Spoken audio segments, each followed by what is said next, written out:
penile fracture, Dr. Ryan? Ang penile fracture po ay hindi, actually wala naman pong buto doon sa ating sa lalaki, no, sa penis po. So doon po ay nabe-break po ang fascia o na kung saan kapag sa contact, kapag matigas na matigas ang ari, no, habang tense po, nabe-break po yung fascia doon. So kapag nabe-break na puputol rin at to-trauma rin yung muscle. So causing hematoma. So lumalabas kaya dumudugo. Actually hindi dumudugo eh. Parang nagiging talong. Lumalaki po ang ari ng lalaki. Kapag lumalaki, lalong hindi na tataka na siya, natatakot na. So yun ang nagkakos ng pagkonsulta. So most of the time, medyo recent lang ang sexual activity ng isang lalaking ganon.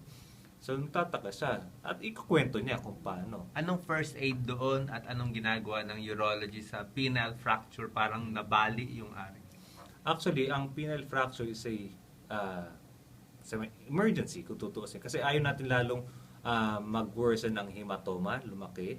Kasi po mako-compromise bukod sa dugo yung kanyang erection.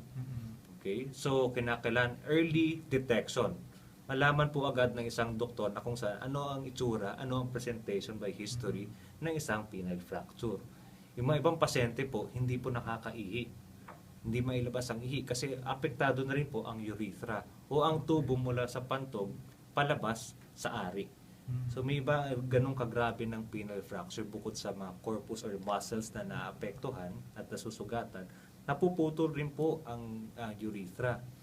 Kasi very fresh po sa akin na aking experience sa isang pasyente na ganun kasi involved po ang urethra. Anong ginagawa ng urologist? Paano inaayos to? So open repair. So, ibig sabihin, para may incision, ini-incise siya, i-didiglove o yung pinakabalat po sa paligid ng ari. I-release po yan hanggang sa ma-isolate nyo po yung mga muscles, ma-isolate nyo ang area ng pagdudugo, whether it's from a blood vessel or from a muscle. Identify yung mga areas na kung saan. Tapos i-repair po, i-reanastomose.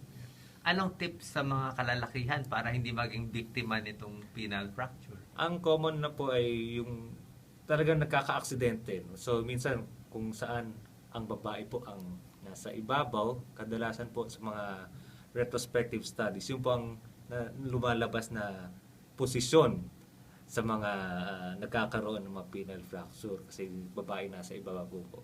Hindi lang nakokontrol, minsan ang lalaki, hindi na naiipitan. Iba naman po, misfire, parang natutumba o pupunta sa upuan, mga ganon, para natutuwa. Well, hindi naman siya common po.